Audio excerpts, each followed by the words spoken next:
And welcome to the SpartanMag.com VCast. Jim Comparoni, Paul Konyndyk. Breslin Center, Michigan State, big win against Maryland, 63-58. The win is big. A loss would have been even bigger. We got Konyndyk here.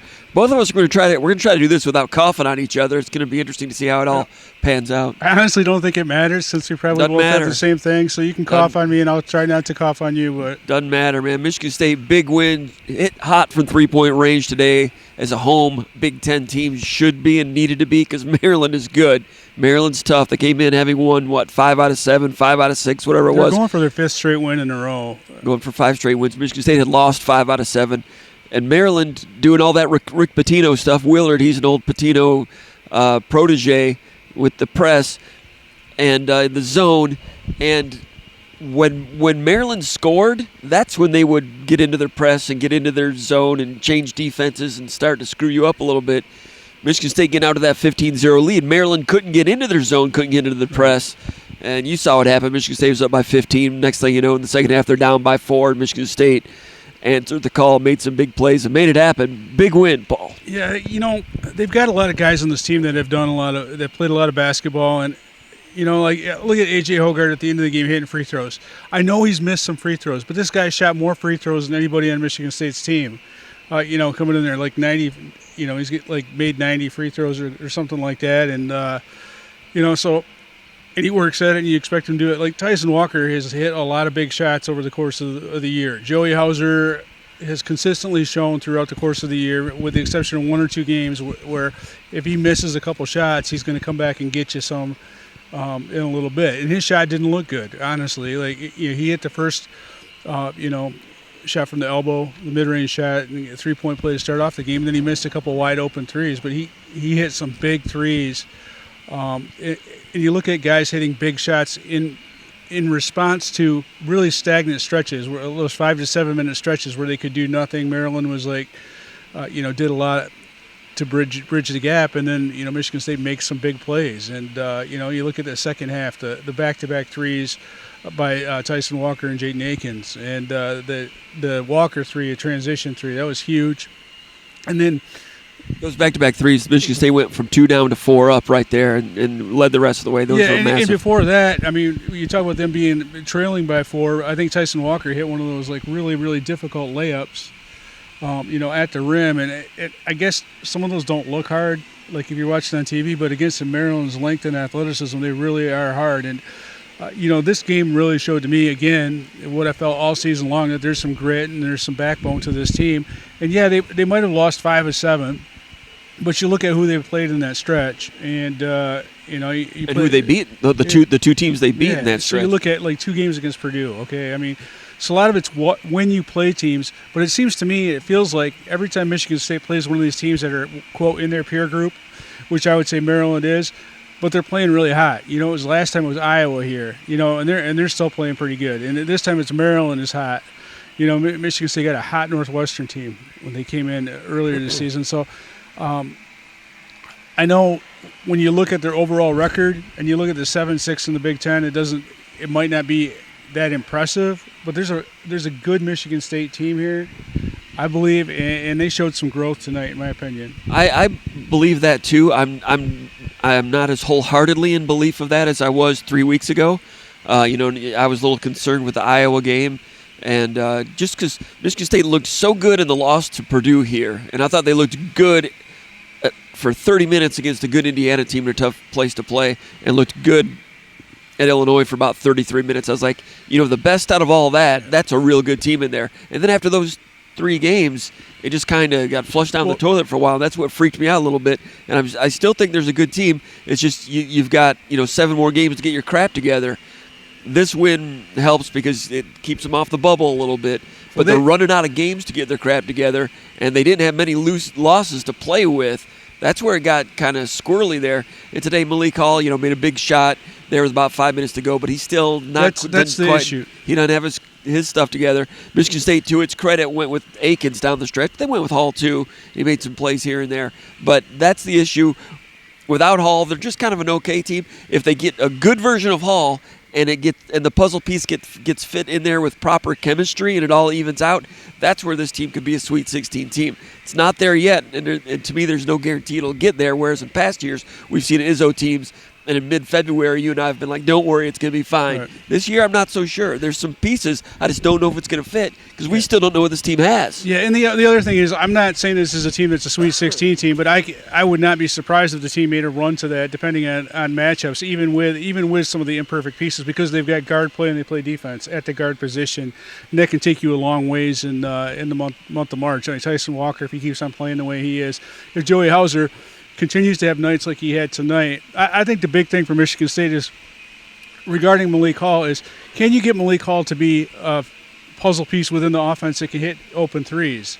So it isn't just I have to put the ball on the floor, I have to drive, I have to do some sort of step back, baseline fader. To score. The offense needs to come to him. He can't go looking for it at this stage so in his development. Maybe he can become that later, but not now as he's easing back in. You might need him for that at times.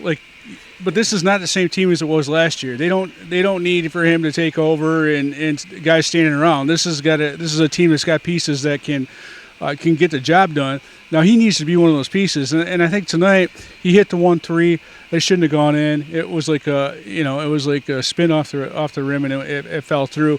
But he turned down a lot of open threes, and for him the first big step for him to fit the construct of this offense is to be able to see an open three, to take that with confidence and knock it down.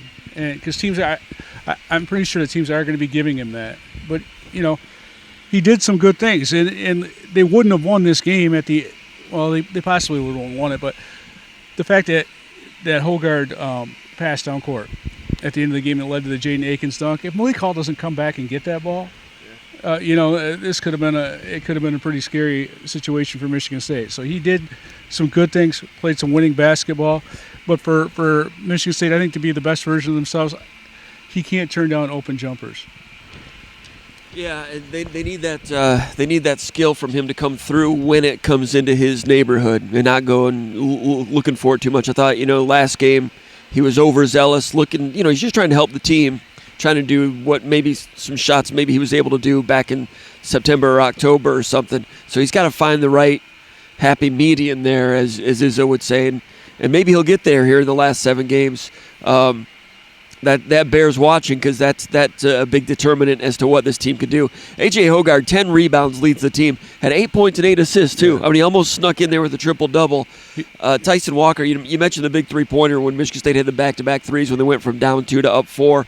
The three-pointer that Tyson Walker hit on that occasion was a fast break three-pointer. And I thought there were a couple occasions when Michigan State's transition game yielded open three-pointers in nice, comfortable, counter-strike fashion, which was nice to see if you're a Michigan State fan. That's the way it's supposed to look, the way it's supposed to operate. And today, that was a factor in Michigan State's 15-0 lead.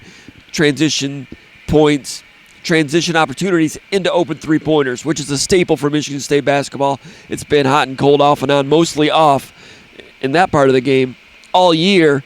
They've been working on it. Not something that they could work on during the marathon portion of the schedule. Been working on it lately, and it showed itself today, and those were points that were very well needed in a tight game. That's another area when you think about going back to Malik Hall, is if he's playing a three, can he have the wheels to get up court and sprint the way Michigan State needs him to? Because it feels like the transition opportunities they had today was when Tyson Walker, A.J. Hogard, and Jaden Akins were on the court together, and I just feel like there's times at the three still when Malik Hall is trying to sprint, but he's not even looking to get a ball, where he's focused on getting up the court. But yeah, the transition game is something that Maryland wanted to take away. They talked about it all, just like every team that plays Michigan State talks about. Take away the transition. This Maryland team is so good with that matchup zone, defense and the harassing press and whatnot. To get 11 points or 12 points or whatever they had in transition, that's a lot. And, so there's a lot of teams that would be good fast break teams that might not have the ability to do that, because Maryland's got some athletes. There's not many teams that are more athletic than Michigan State, but Maryland can match up Michigan State athletic-wise, and there's really not a lot of teams in the Big Ten that I would say, hey, their guards are more athletic than Michigan State's guards. And they put pressure on you with that Jamir Young, the point guard transfer from Charlotte. He was first-team all-conference in Conference USA last year. He's averaging 16 points a game, quick first step. And Tyson Walker, they were looking forward to having Tyson Walker guard him today. A 6'1" guard, because Tyson Walker has not been able to match up on opposing superstars much this year, like Izzo said, in the Big Ten, because usually the best guards for the opposing team are too big for Tyson. So Tyson was going to guard him, then boom, Tyson gets in foul trouble, and now Akins guarded him. Like not on-ball fouls. I mean, both of them were related to screens, where he's fighting through his screen. He got his hands on a big man twice. And Izzo said that he ripped on Walker pretty good on the first one, and Walker's like, what are you mad at me for? Then it adds up quickly. He gets number 2, and he's got to sit down. Izzo's like, that. You're my best player. You're a good player. I need you on the court. You can't be giving away a silly foul in the opening minute of a game. And there's maybe a learning moment for a senior there, but all of a sudden Walker's got to sit. Akins has to guard him. Akins had some good moments against Young, and some other moments when Young kind of got the better of him. So Young's outstanding, but and some of it's the way Maryland screens too. I mean, it gets you just a little bit. It gets you changing directions a little bit with their screens, and their guards are so fast and athletic that. Yeah, those flare screens, those dribble handoffs, and they got the back cuts off of it. It's Patino stuff. It's Herb Sendek stuff. Yeah. You've seen it for a while. They're going to be good. They're good right now, and they're loaded with seniors. And Michigan State's offense became stagnant a few times against that defense when they were able to get their press set up. It's usually a 2-2-1 press, but today was a little bit more of a man-to-man press. Sometimes they'd come over and feign like they're going to trap, and they rotate real well behind it, but they don't go for a lot of traps and steals. They're not a press that'll try to outnumber you in the front court, and then if you beat it, you've got them outnumbered to the rim. No, you're not going to outnumber them to the rim. They've always got 3 back there. So it's a pestering press to reduce the shot clock, and they're not going to give up press breakers for layups. And that's the modern-day press these days. That's what Patino does, even at Iona. With the short shot clock, it's brought some of those presses a little. It's changed the compass there on what's effective and what can be effective. Because like you're saying, AJ Hogard was usually getting across the timeline against that press. 23 left on the shot clock or so. So then you got a shorter shot clock, and then you got to figure out what defense they're playing, because they'll drop back into a 2-3 zone or a matchup zone or sometimes man-to-man. By the time you're into a play, you're into a man play, and they're in zone. Now there's 15 left on the clock, 14 left on the clock. Now you're doing a ball screen trying to bail something out. That's why a lot of times those offenses look stagnant for Michigan State. I talked to Tyson Walker about that, and he said against Rutgers, and you talked to Hogard about it too. He said something similar. Rutgers had success with some press into zone, not all the time, but enough, and that threw Michigan State's rhythm out on occasion. So in this game, Walker said that they would get into a play, and he said they felt like their plan was to just run it, whether it was a match for the defense or not. And I saw that a couple times where Michigan State was running like they ran like their diamond. It's kind of a double down screen thing, which is a man-to-man play, and they ran it, and Maryland's in a zone, and they're just watching them, waiting for them. They just kept the thing naturally zoned off. On that occasion, that wasn't good. But Michigan State was like, we're just going to run it, because you don't have time to figure it all out. So it's a problem when you play Maryland. Now, there's one occasion when Joey Hauser hit the three-pointer that gave Michigan State a 57-52 lead with 4:31 to play. Michigan State had gotten into their what they like to do in the zone offense.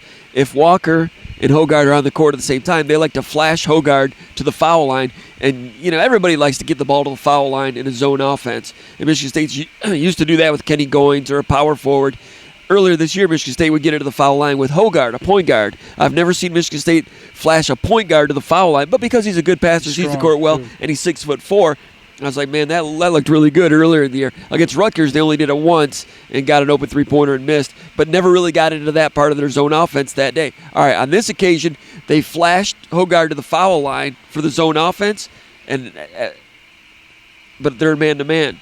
So that's when Hogard dribbled it back out to the top of the key, drove in, kicked, three-pointer. Yeah. So they were running a zone offense play there. It turns out it's man-to-man, and Michigan State was able to make an adjustment and counter it. That was some chess moves going on there that over the 600-plus games we've seen Izzo coach and Michigan State play, in terms of not being sure from possession to possession, whether it's zone or man.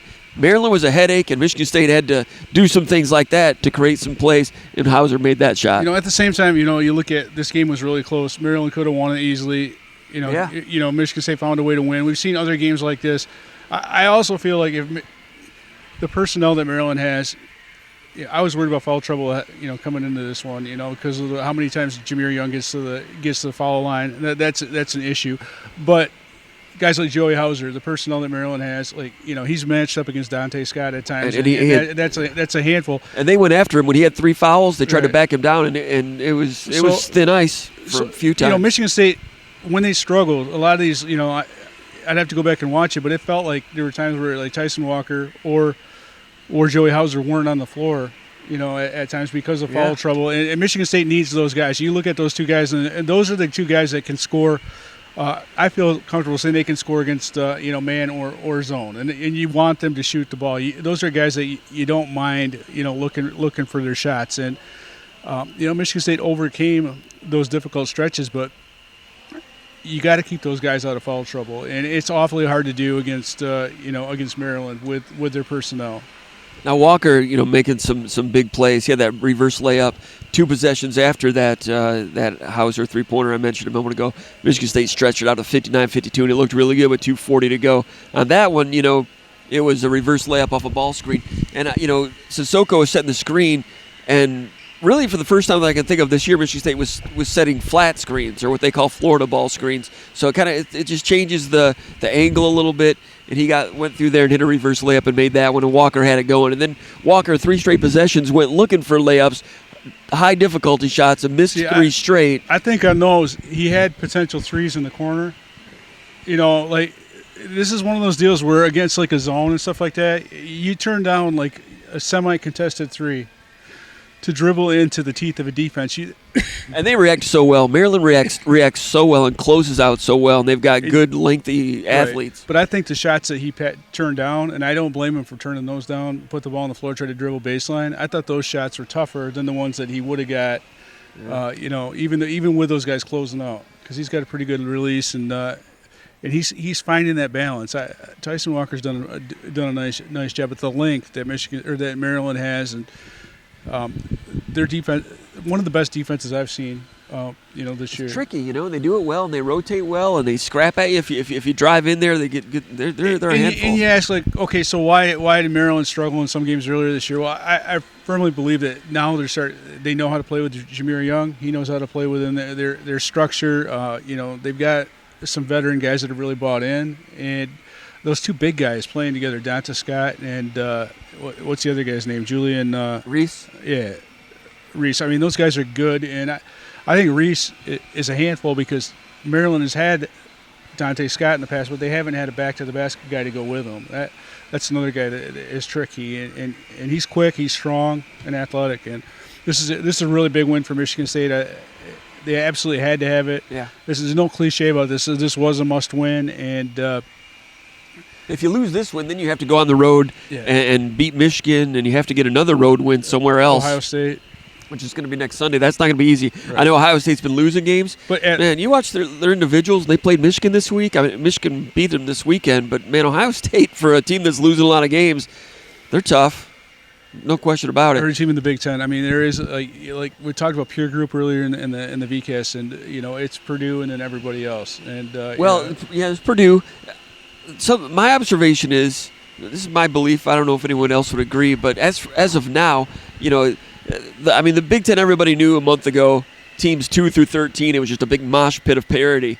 But I think in the last 2 or 3 weeks, like that second division has separated itself. Like you have Purdue, and then you've got like Indiana, Illinois, and I'd put your Iowa team up there. They're pretty good also. And, Rutgers, they lost to Indiana tonight. Whether they're shooting well or not, it's always hard to say. But, Illinois, Indiana, maybe Rutgers.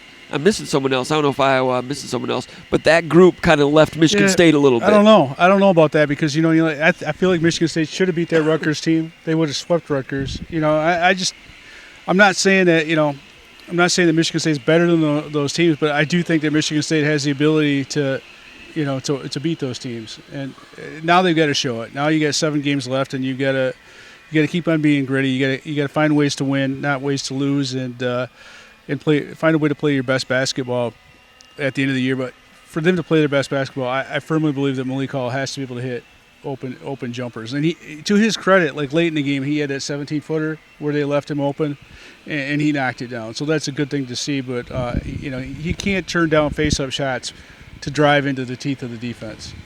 And I think that, to finish my thought, I think that those teams had left Michigan State, that second tier, including Indiana and Illinois, and now can Michigan State rejoin that group? Beating Ohio State will be a step.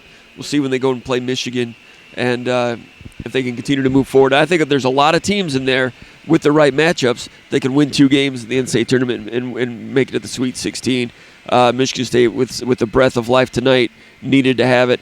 Getting some decent play out of Pierre Brooks, too. Second straight game that he's been functional. On defense tonight, he was staying down rather than raising up and trying to contest shots too high. He was mindful about staying low. You can tell they've worked on that and played some good position defense. Was actually chased a defender around screens away from the ball better than I've ever seen him do. I saw him shut off a dribble better than I've ever seen him do. He missed a shot, but that's all right.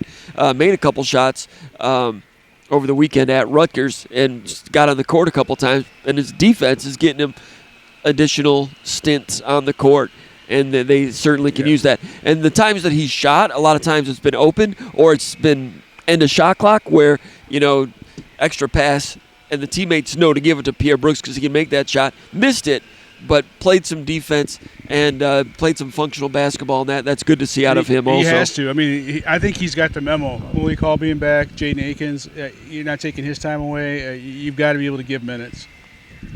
Yeah, I do think he played well, too. I agree with you. The Malik Hall, the big shot that he made, gave Michigan State a 54-50 lead with 5:24 to go over on the left wing. And it was man-to-man, a little pinch post play, and was open.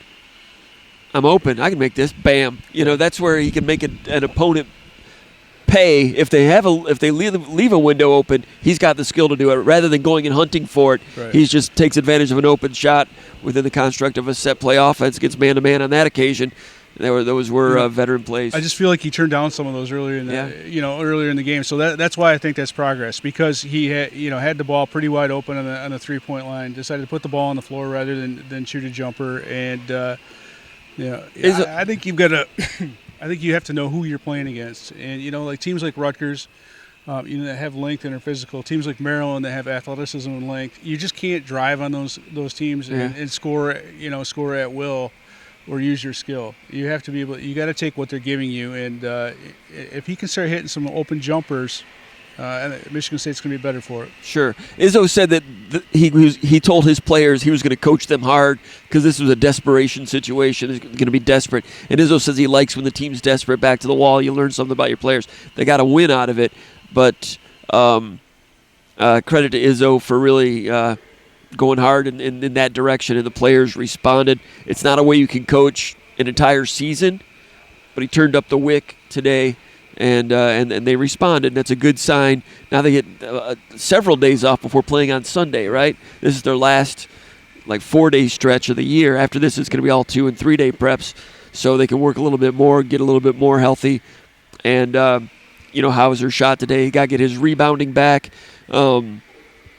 The load management stuff can start helping them a little bit now. I think that, I mentioned this in an article yesterday, and we've talked about it in the past, but, Hauser's been in a slump, Hogard's been in a slump, and those guys, like Izzo said after the game today, during the 6 games in 16 days, they were, when they're playing 35, 36 minutes a game, those guys, it affected their shot. So now, can they come back? Can they be quick on their feet? Can Hauser start rebounding again? Like you said, there's a good team in there. It's going to be delicate to put it all together, but don't count Michigan State out. This was a nice win against a good team. So anything else, Paul? This team reminds me a lot of some of the teams that you just don't know about at Michigan State in the past, like the 2015 team or whatever. The Bryn, there's some. It's got good guard play, and when you've got good guard play, you can do some damage. Maybe they don't have the post play that they've had in the past, but I really think the defensive play of the guards, like once they get rested again, you're going to see that really shine. And Maryland is a pretty decent. They don't take a ton of threes, and they shoot a pretty decent percentage from three. Michigan State did a nice job on 3-point defense again, and they have done that really well all season long when they've been rested. And it's awfully hard to beat a team when you're shooting below 30% from three. And Michigan State's done that with regularity to opponents, with a handful of exceptions. All right, for Paul Konyndyk, my name is Jim Comparoni. You've been watching the VCast from East Lansing, SpartanMag.com.